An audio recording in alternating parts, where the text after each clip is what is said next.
People will forget what you said. People will forget what you did. But people will never, ever forget how you made them feel. Those, of course, were the words of the phenomenal Maya Angelou, the first female operator of San Francisco's cable cars. And the 5 women that we are honoring today have an uncanny knack to make everyone who they encounter not just feel heard and seen, but they make them feel worthy and valued. Good afternoon, everyone. I'm Kimberly Ellis, and I'm the director for the San Francisco Department on the Status of Women.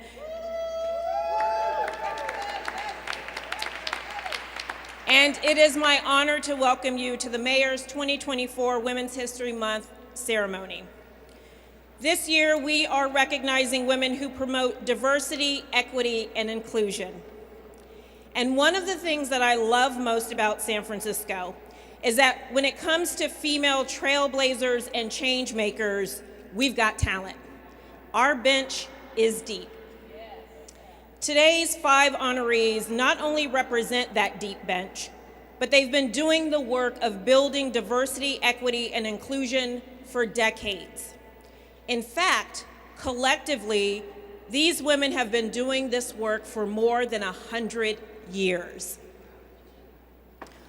Long before the summer of George Floyd and Breonna Taylor, before our country, our state, and our cities were forced to look and reckon with the ugliness of racial injustice, these women were doing the work to create a more fair and a more just San Francisco. And so today, we honor them and their long-standing commitment to putting in the time and doing the work. Women who, regardless of the many obstacles and challenges, disappointments and setbacks, nevertheless persisted. These women are profiles in courage, and they epitomize what it means to, despite it all, continue to rise. This year, with so much going on in the world, it's important to lift up women who continue to contribute to our communities and to serve as beacons of hope and light. That is what Women's History Month is all about, and that is what this year's honorees have always been about. And speaking of profiles and courage, I am incredibly proud to introduce this next woman leader who was born and raised in San Francisco and has herself risen to greatness through adversity. A woman who has dedicated her entire career to lifting up others through public service. Please help me in welcoming San Francisco's 45th mayor and the first Black woman to serve as the mayor of San Francisco, London Breed.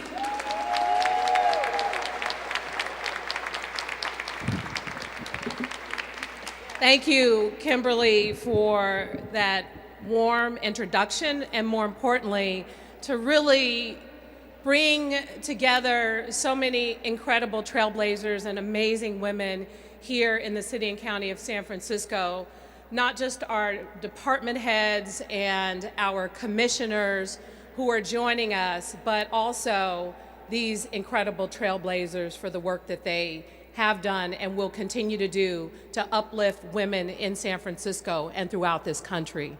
We are so honored to have each and every one of you. And before I continue with my remarks, I want to take this opportunity to thank some of our various supervisors who have joined us, including Supervisors Shaman Walton, Dean Preston, and Supervisor Aaron Peskin. Thank you for joining us.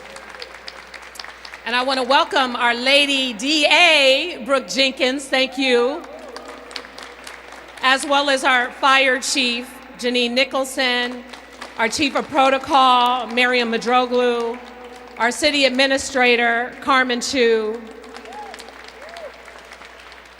In essence, women run this place. We have about 54% of our commissioners that serve that are women. 58% of the commissioners, the people who serve as women are department heads, and 45% of our workforce are women. So let me just say that again. 54% of our commissioners, women. 58% of our department heads, women. 45% of our workforce, women.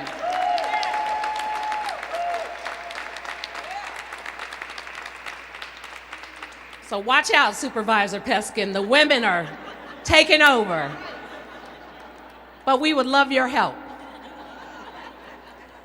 And this year's theme, equity, diversity, inclusion, is an important one, especially in light of the challenges that we know continue, not just in San Francisco, but throughout the world. And when you bring together the incredible advocacy and force of the next women that I'm about to honor, you will see why they are so significant, why they are so important, and why, because of their work and their commitment and their advocacy, has transformed the lives of so many. I'm going to start with Miss Mattie Scott.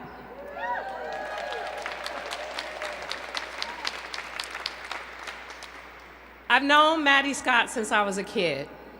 When you grow up in the Western Addition community, you know all the mamas, you know all the grandmamas, and if you're hungry, they will feed you. If you need to use the bathroom, you gotta take your shoes off, but you can come in and use the bathroom. And Miss Mattie Scott has really been a trailblazer in our community. And we know that the work that she's done, the advocacy that she pushed for to address gun violence, sadly started off because of the loss of her own son.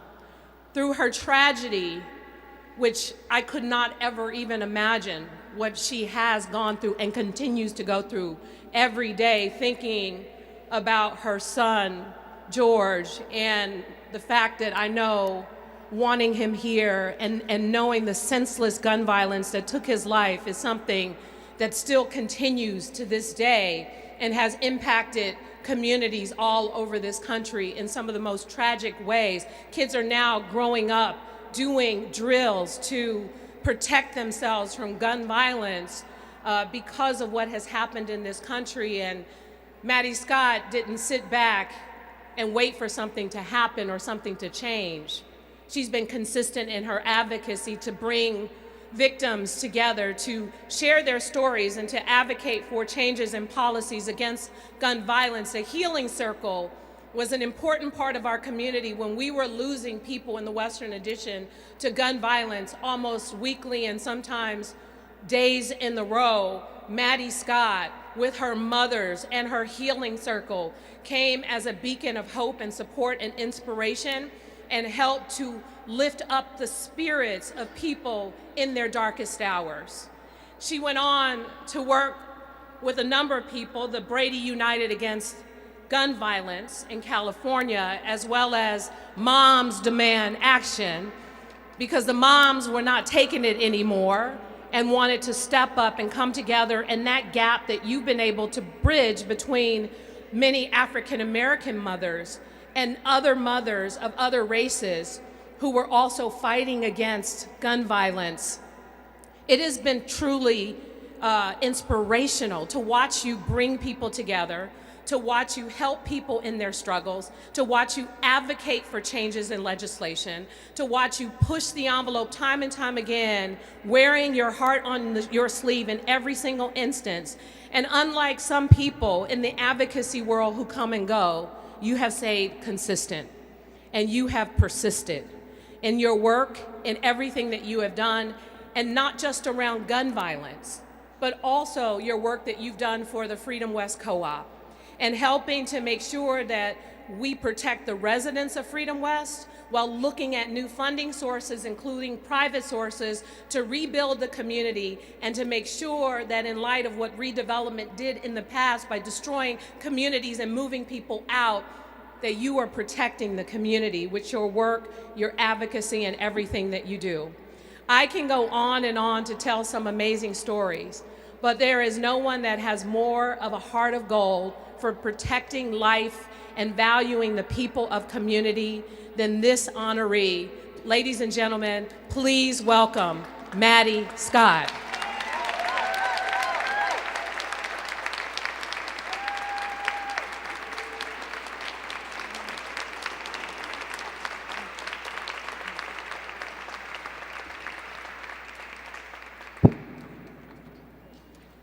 Thank you, Mayor Breed. She's right. She's my daughter.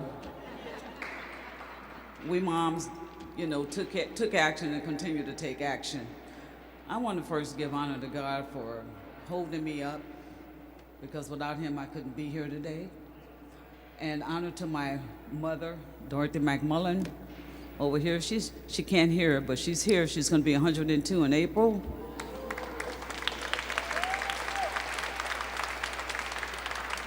To my son and my daughter, Ronnie Scott and Rontanette Scott, and my daughter-in-law, my beautiful daughter-in-law, who keeps me sharp, Yesenia, and my sister Deltrina, and Brady and Sherry and all the moms that are here, and everybody here that's from the community, Aries and Rudy from United Players, and everybody. I would just thank you for being here and being on this journey with us.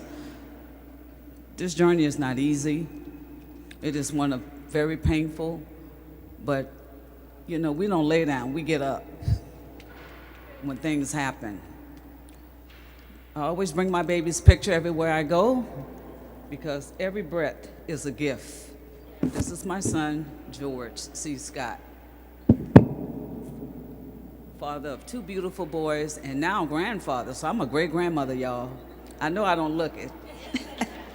But anyway, there's a scripture that I stand on that my mother's taught us, and that's 2 Chronicles 7:14. And it says, if my people, which is us, which are called by my name, shall humble themselves, pray, seek my face, and turn from our nasty, bigotry, racist ways, I will heal the land. That's what it says. I will forgive their sin and I will heal the land. I believe in that, and I stand on that principle, because today we are all here as citizens of God's kingdom. We're all here together to do better. And I believe and have faith that we can end gun violence. We can stop the killing and start the healing. Because this is about all of us or none of us. This is about all of us or none of us. Your child is my child. My child is your child. That's what time it is. So I thank Mayor Breed for this honor. I thank my Brady family and all my mothers and my family for being here. And like I said, to the beautiful women here who are being honored, thank you for what you've contributed and what you've done. Thank you. And there's so much for us to do. We have work to do, Aaron. We have work to do. Yes, we are in control, us women, but we need you men too, because we can't do it alone. Because as I say, this is about all of us and none of us. And I'm a firm believer that we can and will stop the violence. And I'm confident and will be here past 102, advocating for mothers who are sick and hurting, for our children who are crying, to come against school drills so our kids can play safely on the yard, so we can go to movies and enjoy ourselves, we can go to a concert without looking over our shoulders, and we can come to City Hall without having to worry about someone coming in and taking lives. That's where we're headed. And I can't do it alone. I need you. We need each other. So let's get the job done. Thank you so very much.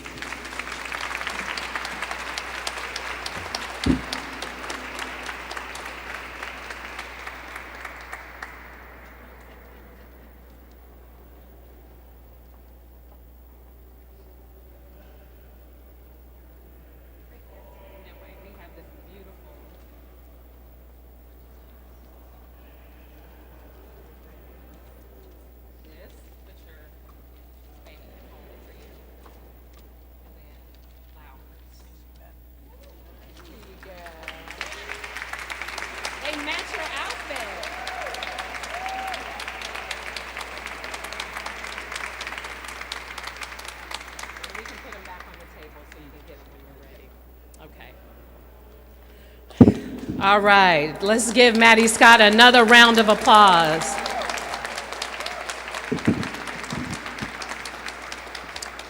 Now for our next honoree, all I gotta say is this: when you talk about phenomenal woman and you look it up in the dictionary, there's a picture of Cissie Swig right next to phenomenal woman.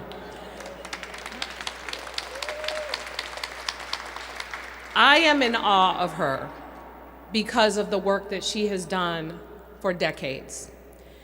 I can take us back to when I was young, a long time ago.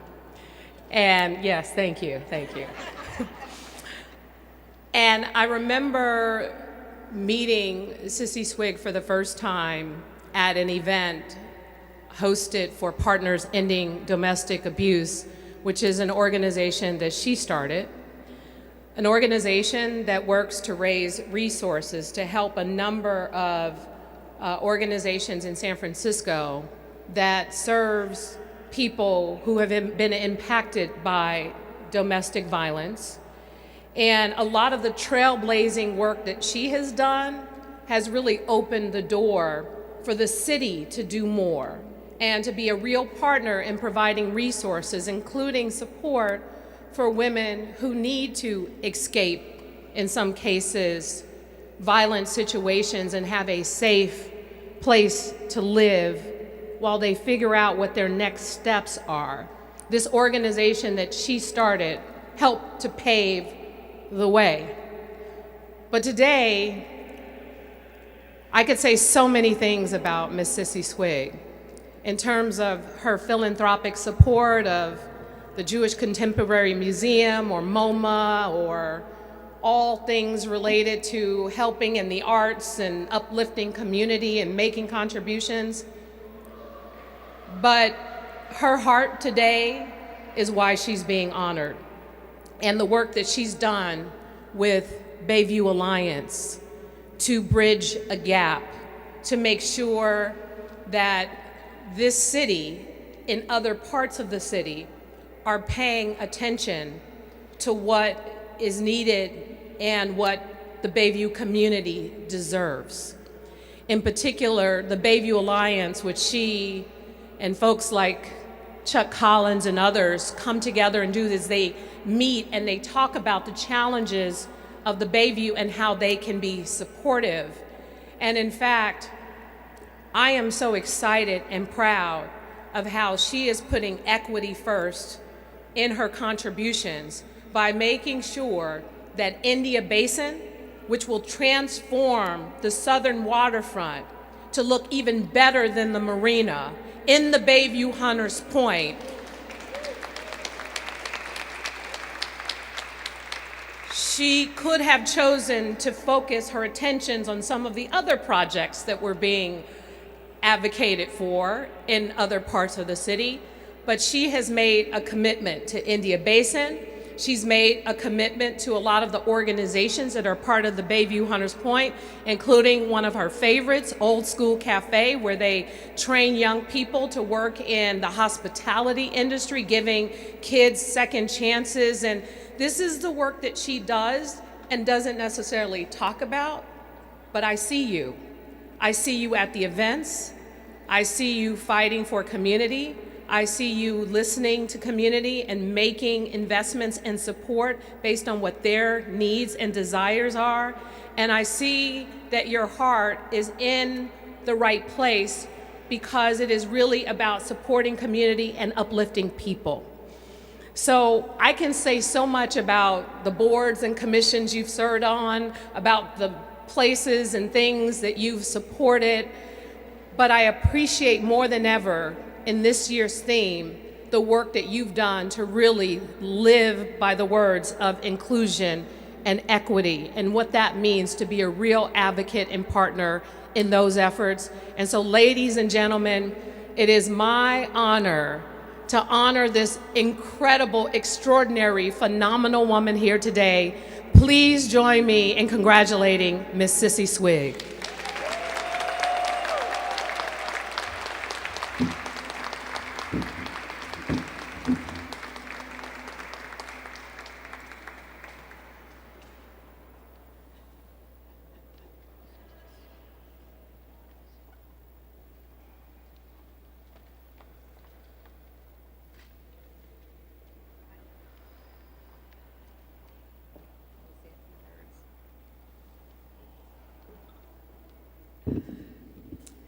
Well, I'm a little breathless, just for a minute. But first of all, I want to thank you, London. I was really taken by surprise for this wonderful honor, and I'm really so grateful and so appreciative of it, and thank you all. I mean, there are so many friends of mine that are in the audience with whom I've worked for so many years, and it's so nice to see everybody again. And the honorees are wonderful, really quite wonderful. So thank you. As I said, I'm really honored, I'm humbled. I have one of my grandchildren here, Adam Swig, and one of my daughters here, Susan Swig. And I am fortunate enough to have 4 children, 12 grandchildren, and 6 great-grandchildren. But who's counting, right? And we love each other as a family, and I'm so proud of them and so happy that I have a couple of representatives here tonight. So I just, I was thinking about this honor, and it's an honor that also is a responsibility. It's a responsibility for me to be equal to the merit that you have presented me with. And I thank you for that. I was born into a family that really exercised its values as a primary responsibility as a child and through to today. And I feel so fortunate to have had that background. I realized as I grew that I recognized how fortunate I was to have values to draw from and to share with my family and share with my friends and my colleagues and my community. Giving back was primary. Tikkun olam, which is a phrase that some of you, I'm sure, are aware of. Tikkun olam, giving back without expectation of anything in return. Giving back without expectation of anything in return. Listening, feeling, encouraging, embracing, sharing, and always trying to do good, trying to be positive, to look forward, and to practice positivity. Practicing positivity. It's a responsibility that I know that I share with all of you and so many others who are not in this room. And I feel so, so fortunate to have that, and so, so lucky. So I thank you, Madam Mayor. I thank you and thank you and thank you again. I am so grateful for all that you're doing and that will continue to do for our city. And may you continue to lead us and go from strength to strength. Thank you.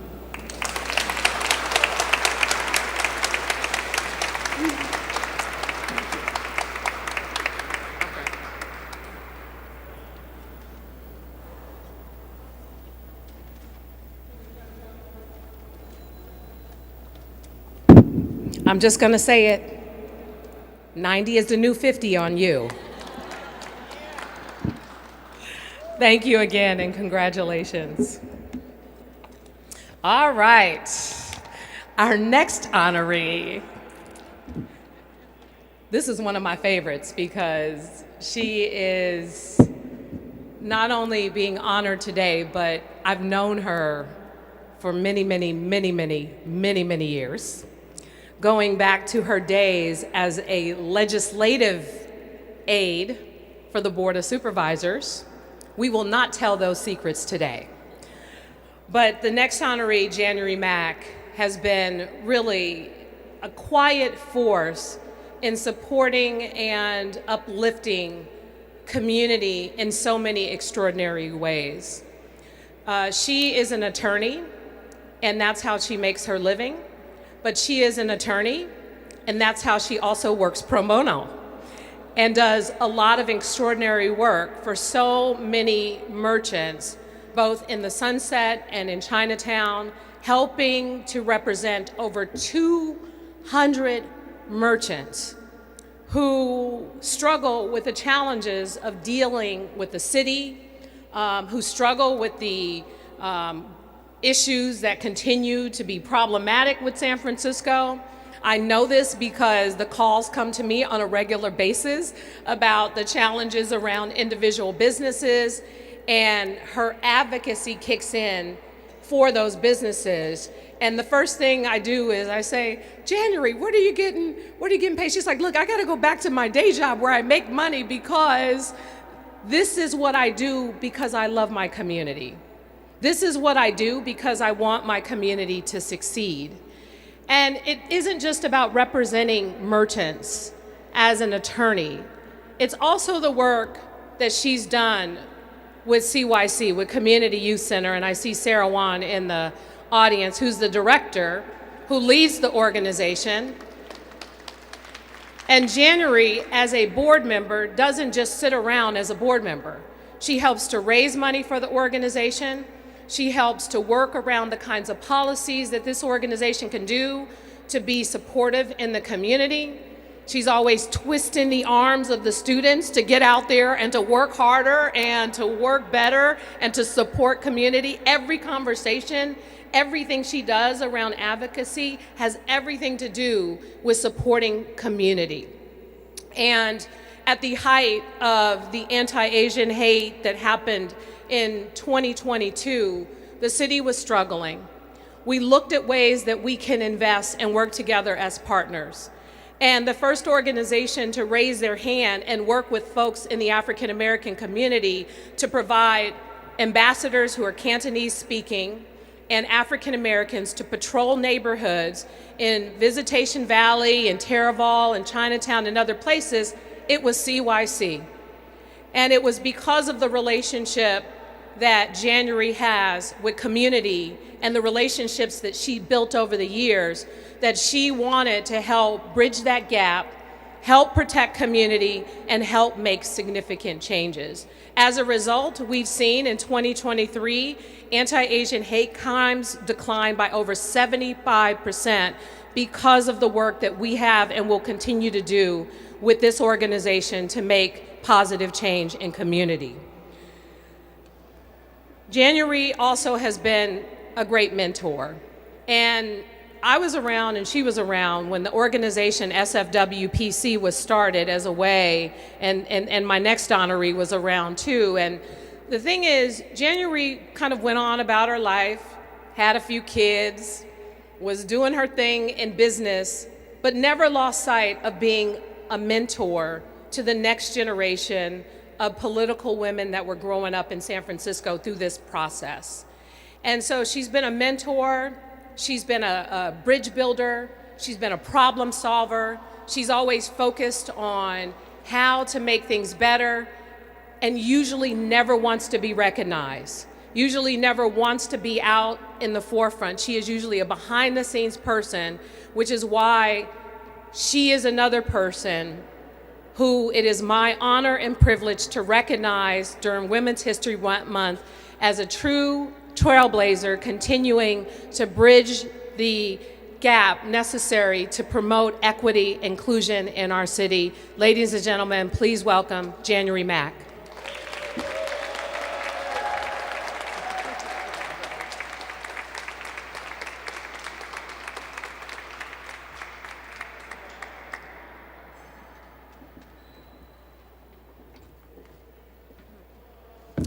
Thank you, Mayor Breed.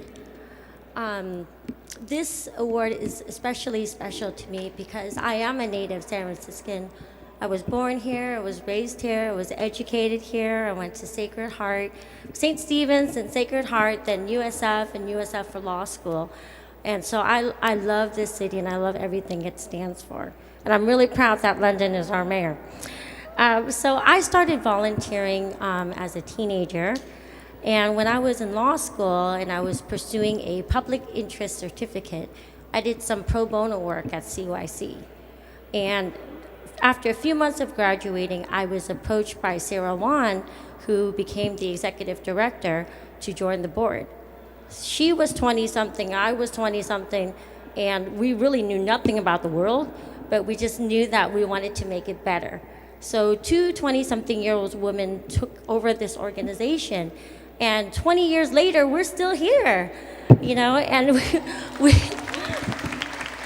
we've grown this organization, and I'm super, super proud of the work that we've done. When we started the organization, our annual budget was $800,000. It's over $20 million now, you know? And a lot of it is thanks to your support, Mayor Breed. And around that same time got out of law school, I was really interested in politics and in the contributions that women make in government. So I joined the board of the San Francisco Women's Political Committee. And at the time that I joined the board, I was the only woman of color on the board. So I spent the next 15 plus years of my life being a part of that organization and making sure that the board members and the membership is reflective of the San Francisco that I knew, and that there were women of color serving in all capacities. And I'm really proud of where that organization is today.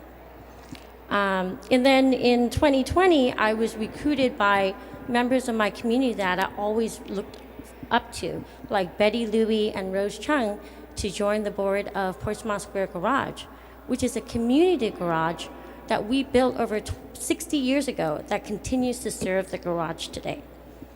So I'm very fortunate to have a professional career as an attorney that allows me all this extra time to do my community work, but perhaps the thing that I'm the most proud of is my children at home.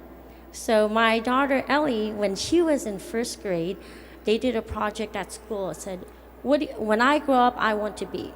And some people said, I want to be a fireman or a cook or a nurse. And Ellie said, when I grow up, I want to be a mom. And her teacher's like, well, that's not a real job. And Ellie's like, have you met my mom? Like, my mom is a lawyer, she's CYC, she's this and this and this. And she's right, because as women, our job description or our job is not one word or one line. Like, we can do everything and anything, and we do. You know, and besides raising strong women, I believe in also raising strong men. So my son, strong men so that they can support strong women. So, so my son Tanner this year, for his US government class, he could pick any topic to present on for his project, which is his entire grade. And as a 17-year-old boy, he chose women in government. And he explored topics such as gender equality, the struggles that women have getting into politics, and the achievements and the contributions women make to government and why women make government better. So I'm very, very proud of both of my children. Finally, I want to thank my parents, Dick and Jasmine, for encouraging me and always supporting me to be that firecracker and pushing the border. To my children, Tanner and Ellie, for always inspiring me to be better. To my partner, Hanson, for supporting me and putting up with my hectic schedule. He's always like, you overcommit, we're doing like 5 or 6 events a night. Sometimes we do that. And to my community friends and my mentors that I have the honor to work with every day together to make our community better. So thank you so much for this honor.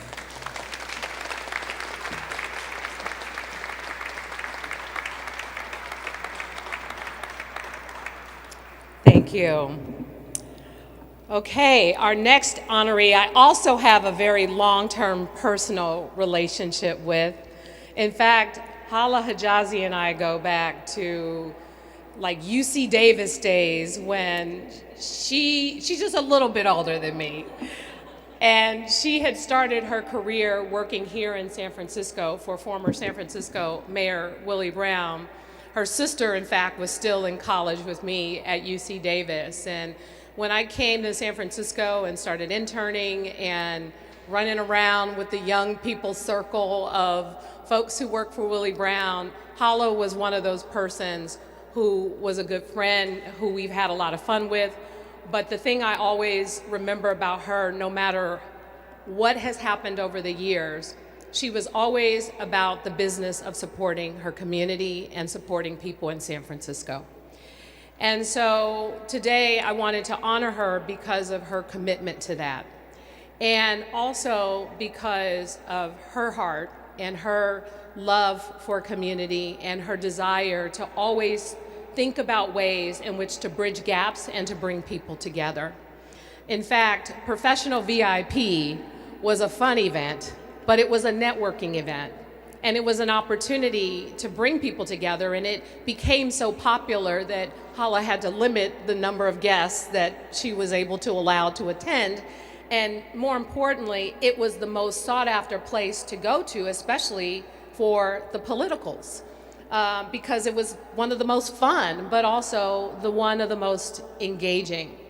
But Hala's work really, and I want to take us to a time, after 9/11, when Hala was working with then Mayor Willie Brown, and a lot of the discrimination against people in the Arab community, in particular folks who wore the hijab, and how Hala all of a sudden at a young age became this very involved community advocate, working with folks to help dispel a lot of the myths and a lot of the issues that came up after that very, very difficult time, working with a number of our mosques around San Francisco and helping to educate us, people who work for city government, who did not maybe understand, helping to educate us on what this means and what was happening in community and how we could be helpful and how we could be supportive. That work continued throughout the years with her involvement in the Interfaith Council. And the Interfaith Council has done extraordinary work. Not only after the '89 earthquake did they start a shelter program to help house homeless people, but they have been the bridge builder around uniting people based on our faith, our deep spiritual bond, and how that can be a connector. This has been Hala's work her entire life, trying to support people coming together and to especially support women. She served as a board member for Emerge California. This is an organization that trains Democratic women to run for office. I was trained in this program. Our state controller, Malia Cohen, our former mayor of Oakland, Libby Schaaf, so many women have went through this program and went on to win office and become extraordinary leaders in this country. And Hala was a key part of making that happen. She's also continued in light of what happened with the Dobbs decision and how, even though here in California, the right to health care for a woman's right to choose is enshrined in our Constitution, we know that that is not the case in other states throughout this country. And here in San Francisco, we created an organization, but Hala went even further and became involved in reproductive freedom for all, to ensure that there are resources, support for women all throughout the country so that they never have to choose between their health and making the wrong decision, that they're able to do so with the dignity of their doctor and physician in a place where they can feel safe. Hala serves on the board of the Red Cross. She does a lot of work with the Democratic National Committee. She continues to stay very involved in using her political arena to advocate for the greater good of other people while also bridging gaps between communities. She has never wavered in this commitment. She has been consistent and actively engaged. And last but not least, I want to say her extraordinary work as a commissioner for the Human Rights Commission has been really groundbreaking, continuing to push the envelope during some of the most challenging times in San Francisco, whether it was the movement around Black Lives Matter, anti-Asian hate, and some of the other issues that continue to come up. She has used the platform of that office to make the Human Rights Commission what it needed to be to help combat some of our challenges during those times. And for your leadership, for your courage, for your consistency, and for your love of people and bringing people together. Today, we honor Hala Hijazi for Women's History Month.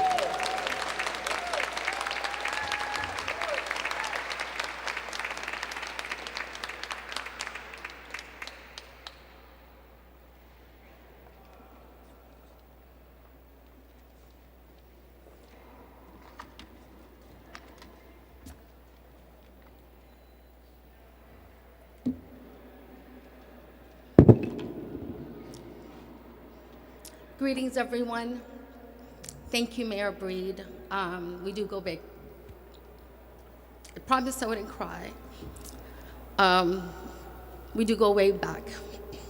So thank you for this honor. As many of you, I'm behind the scenes. Not comfortable in this way, but I am grateful for it. I want to also thank Director Ellis for her love and leadership, one of my closest friends, who has really been pushing, helping all our diverse communities. President Peskin, Dave Jenkins, one of my closest besties, Noelle Bonner, thank you for being here, and so many others. And again, thank you so much, Mayor London Breed. I am really grateful and humbled.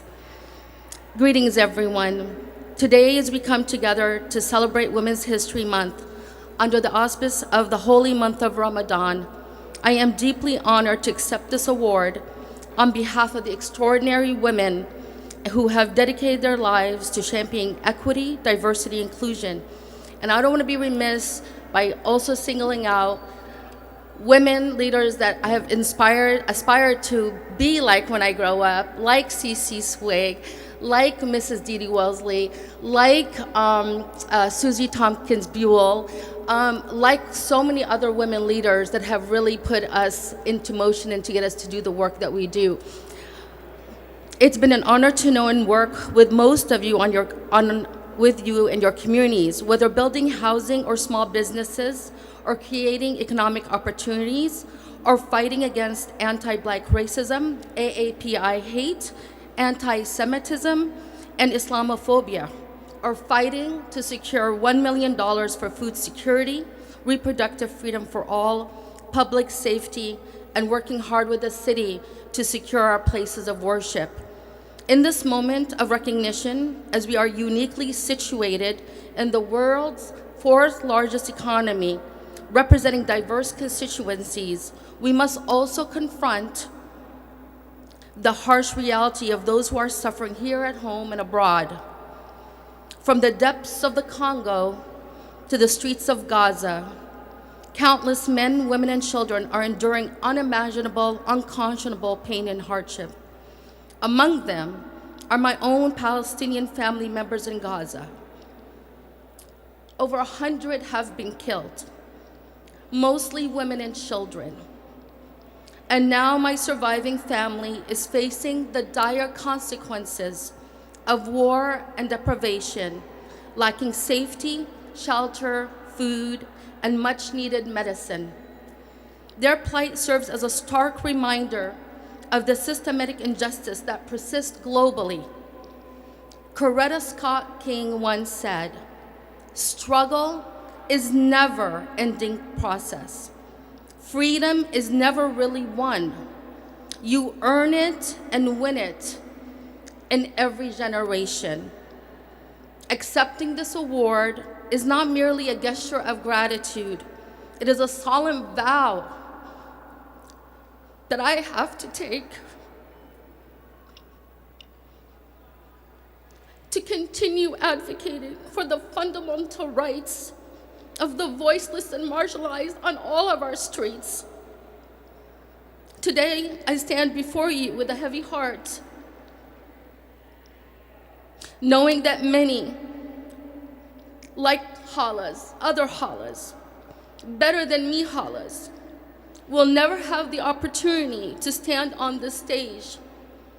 Their absence should fuel our determination, our collective determination, to fight for justice and compassion for all. As we celebrate the achievements of women throughout the history, we must not forget those who are denied the most basic necessities of life. We must amplify their voices and demand immediate action to elevate their suffering. As women leaders, as women in faith, women in action, and faith in action, I call upon all of us to unite in solidarity and demand end to wars in all regions plagued by conflict. It is imperative that we prioritize peace and humanitarian aid over violence and destruction. Let us strive to create a world where every woman, every child can live with dignity and security. Each one of you that knows me here knows that's all I've ever fought for. As an immigrant who lives this American dream, I can't live it when other people don't have it. Thank you for this humbling honor, and hope you will join me in earning the freedom for ourselves and for our brothers and sisters around the globe to building a more just, equitable, and inclusive society for all. Thank you, and God bless you.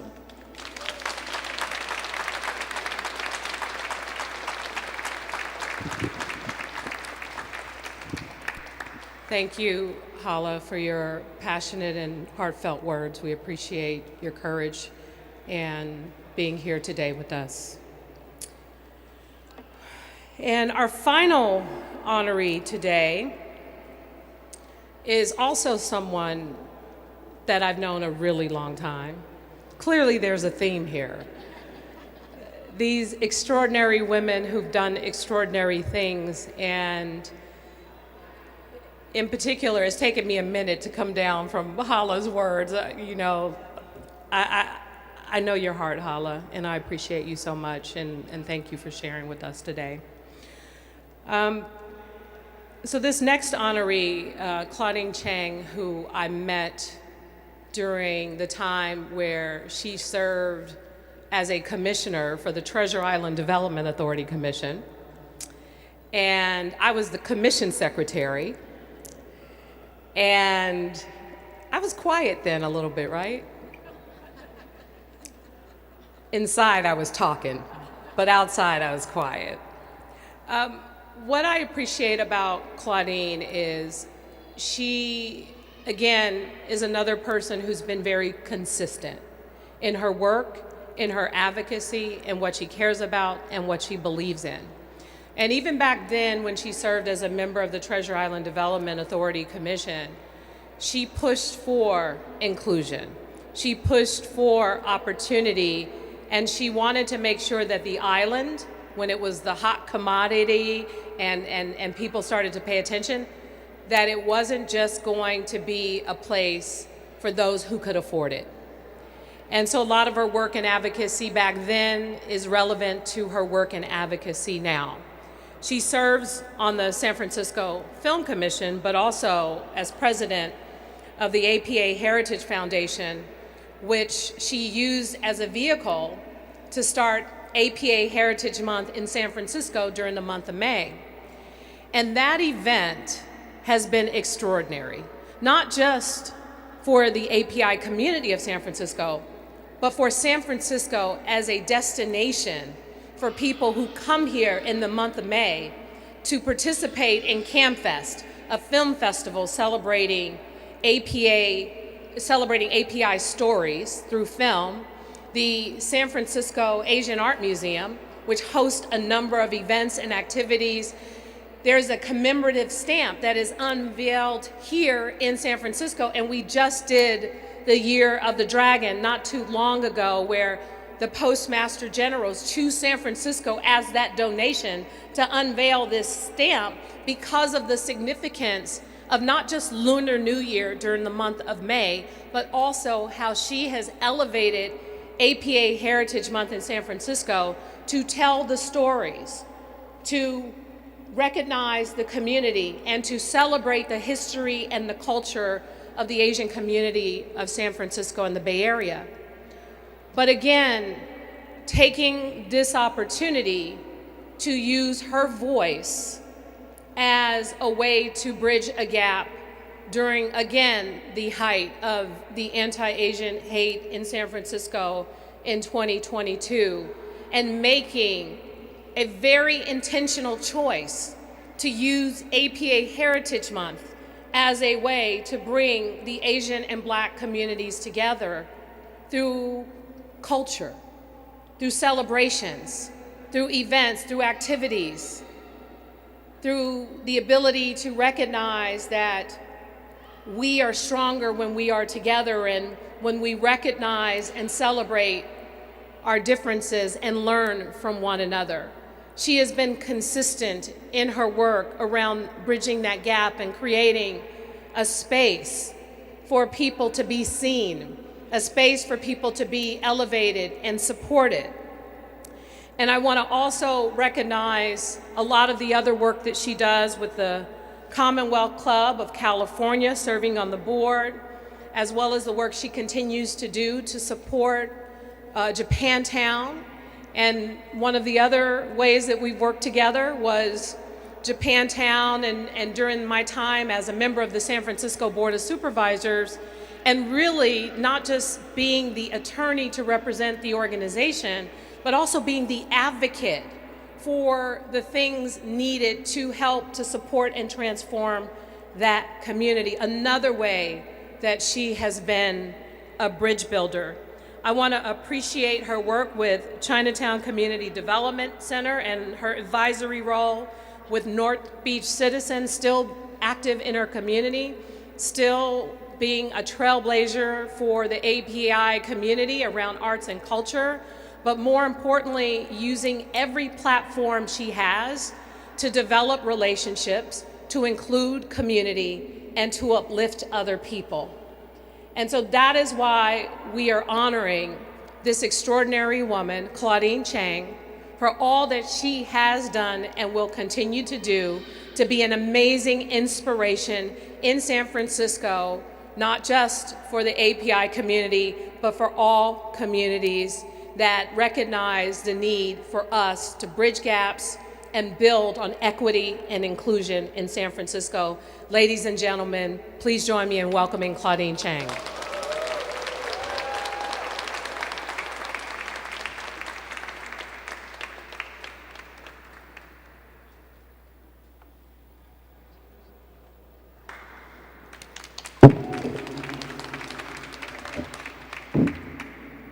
Thank you, Mayor Britt.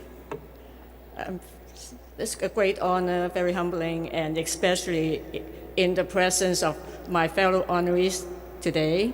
I know many of you. The first time I met Mattie, I'd like to get to know you a lot more. But for many years, Cissie, Swig, and of course Hala and Jaynry. Thank you for your work. When I was listening to the amazing work that all the other honorees have done and will continue to do, it got me to think about how I got here to today. I came to San Francisco for law school in 1981. I didn't know anybody.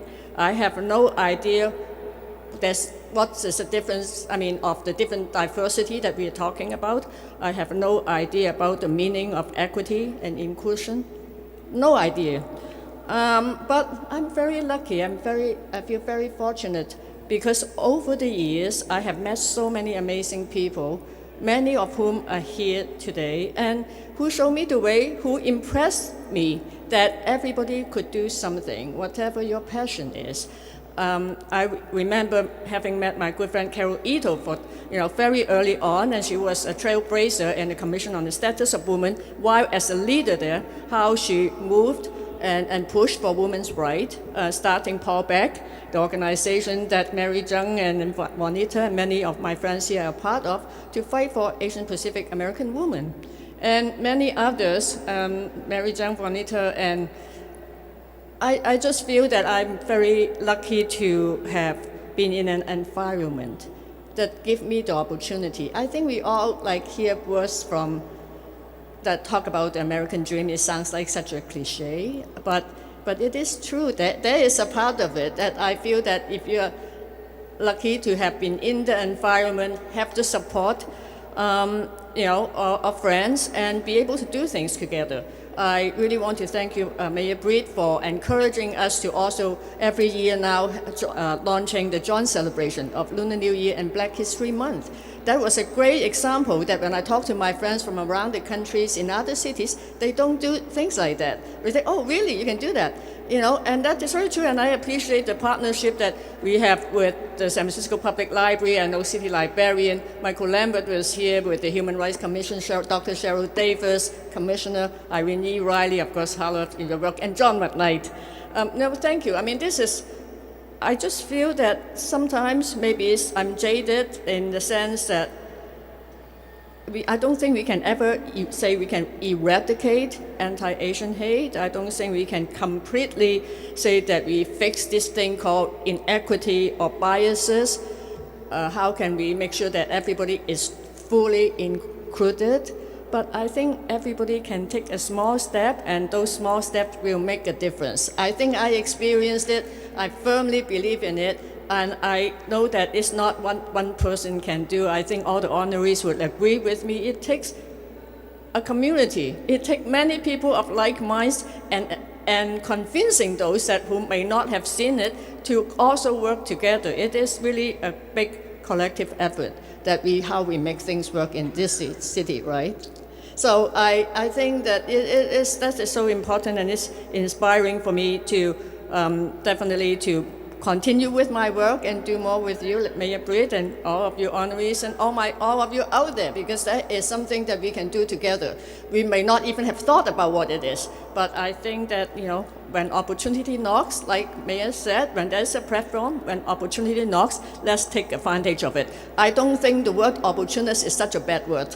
It's always think that, oh my God, he or she is an opportunist. But if we don't take opportunity, if we don't take advantage of the platform and the resources that we can pull together, what can we do on our own? Right? Rose Cheng is another pioneer in our community that we will honor this May. I mean, this is amazing. We are surrounded by people and resources. I think that's what gives me hope, and that's why I'm so proud of being a San Franciscan. I've adopted San Francisco as my home. I want to thank Mayor Britt and all of you for supporting the work that we all do. Thank you.